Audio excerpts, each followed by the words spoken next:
This is the Pyramid Phoenix Personal Ball Reviver. It is made up of 5 easy-to-break-down pieces. The base heating element with universal 110-volt electrical cord and the digital timer with automatic shut-off.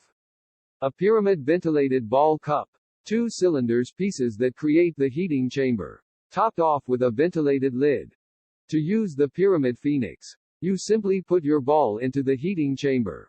Replace the lid, then press the on button. This starts a preset 30-minute heating cycle that circulates warm air around the ball to safely bring the absorbed oil to the ball's surface where it can then be easily wiped off at the end of the cycle. Alright, now that you have some basic information about the Pyramid Phoenix Personal Ball Reviver, let's see what Bowl 1820 has to say about it. Hi everybody, Bowl 1820 here. What do I think of the Pyramid Phoenix Personal Ball Reviver? Well, I think it works. I tried it out and I actually got oil out of my balls, so hey, it worked. Not much more you can say about it.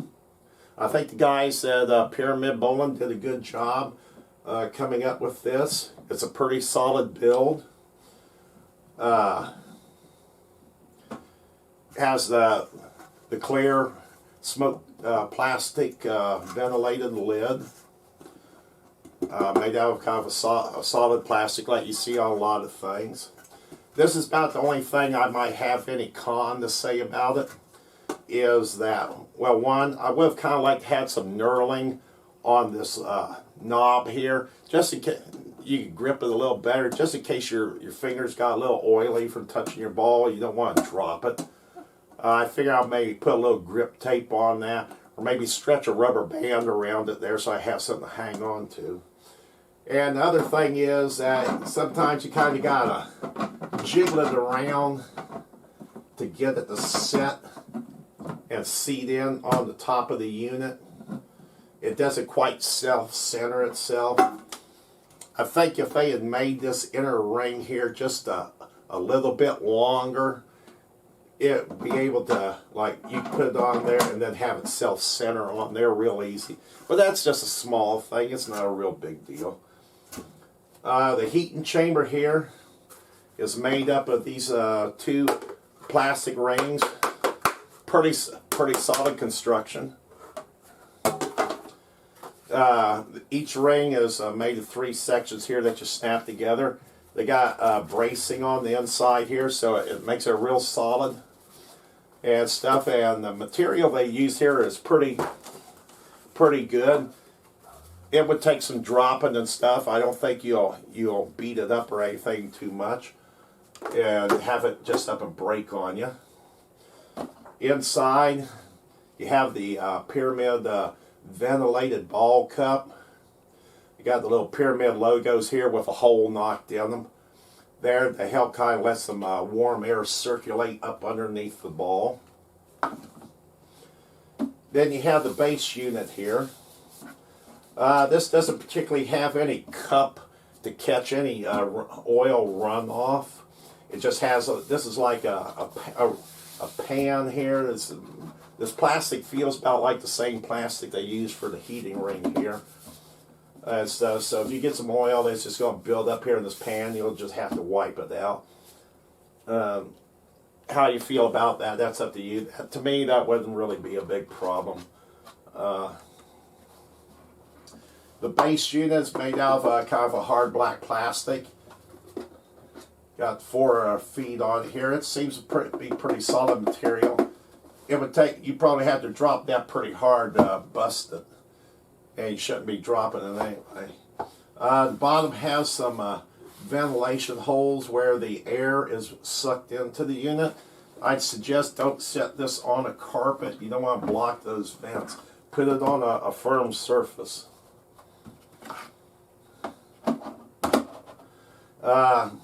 This unit doesn't have a adjustable thermostat like the others do.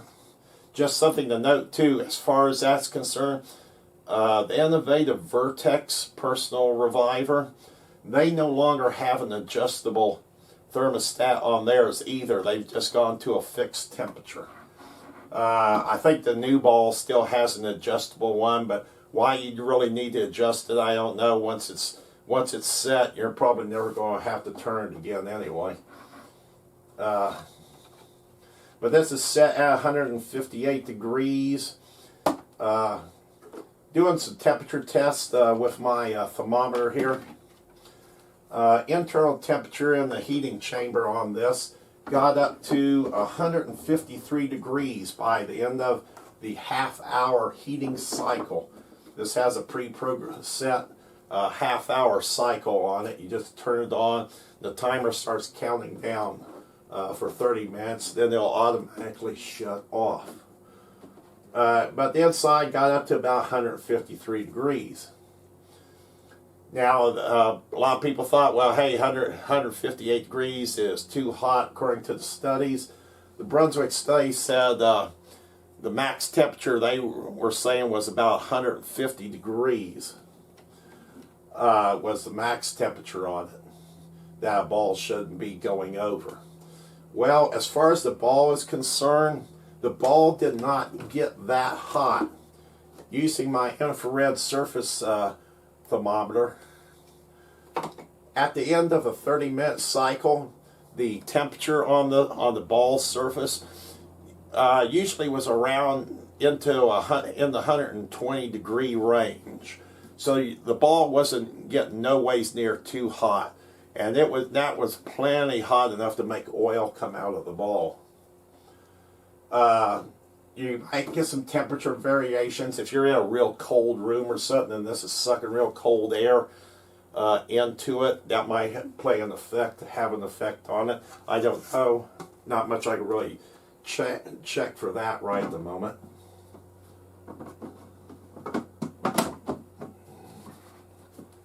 But the unit did work. I plugged it in, it came on, it got the temperature, and it was getting the oil out. As I said, it's a pretty solid build. The price isn't bad. It's cheaper than the other guys out there, and it's doing just as good a job, I'd say. I've never had a new ball or one of the innovative Vertex ones, but I'm assuming they probably do. They work fine too. They've been around for quite a while. They got some pretty decent reputation on there. And this one, I think, is going to have a good reputation, too. About the only thing that if you had a problem with it, is if you happen to got a bad one. And, well, that could happen to anybody when you order something new. You might get a bad one, so.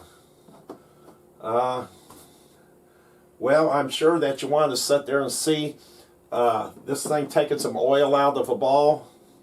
Well, that's going to be coming right up next.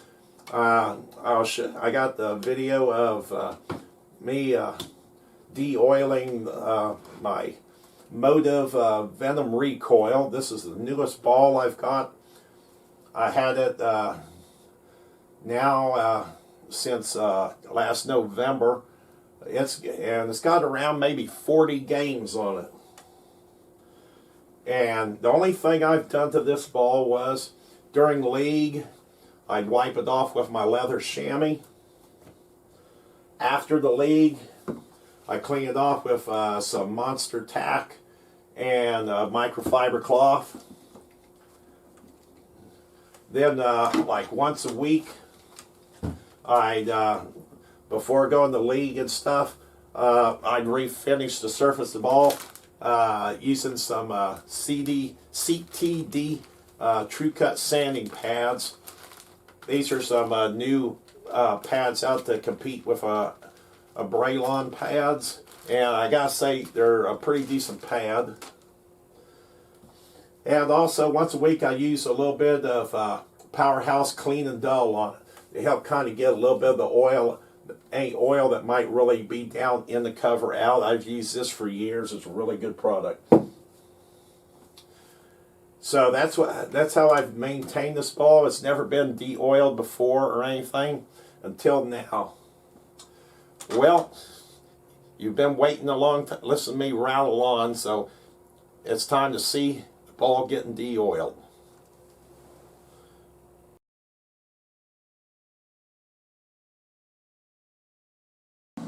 Alright, here we are coming up on the end of the second heating cycle on the motive recoil. I could see oil on the ball through the lid.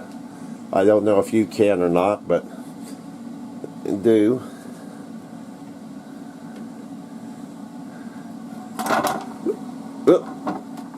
Get my probe out of there.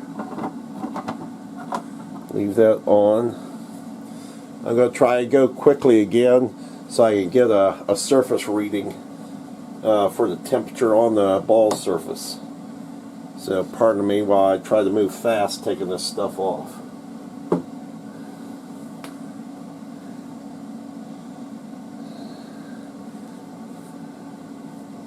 Okay, it's just about ready to stop. I'm going to try to get it while it's still running.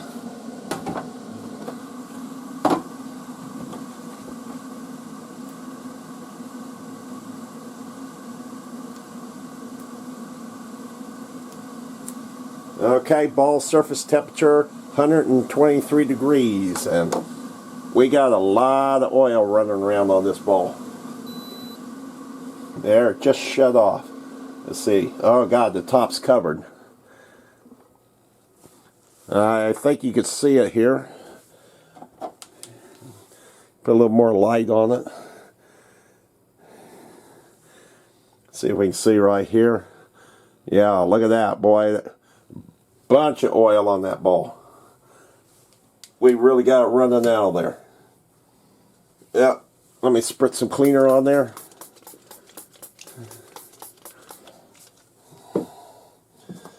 Hit it with my microfiber sponge.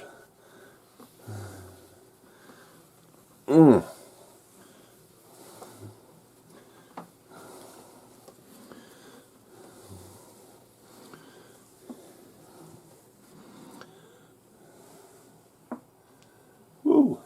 Yeah, that's a lot of oil. A lot of oil coming out of that one.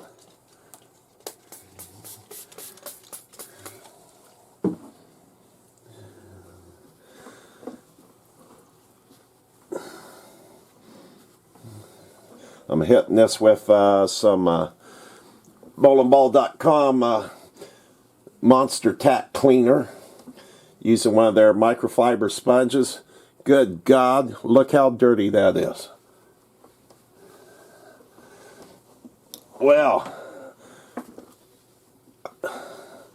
that really showed it off there. We got some oil out of this guy. Ball was working still good. I'll be digging in now. I gotta hit that with, gotta throw it on the spinner and refinish the surface back to what I had it at, which was this was at 5,000 using the CTD True Cut pads. Really like those pads.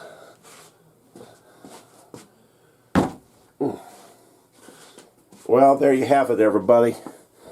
That's a good indicator right there. In fact, here we go. Wipe this off here a little bit. Yeah, boy, look how much dirt that pad got off. Well, the Pyramid Bowling Phoenix Revivor, it did a job right there.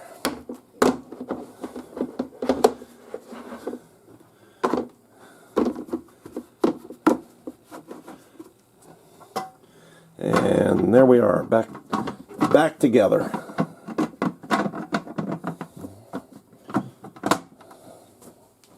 Well, that's it. So let's summarize. Bowl 1820, after 8 hours of testing with 7 different companies' balls, found his Phoenix Revivor heated the balls consistently to a safe surface temperature that was able to remove oil from them, and thinks the Pyramid Phoenix is built well and easy to use. So while there may be do-it-yourself options, if you want a purpose-built machine that was built by bowlers for bowlers and cost less than the rest, just take a look at Pyramid's Phoenix Personal Ball Revivor.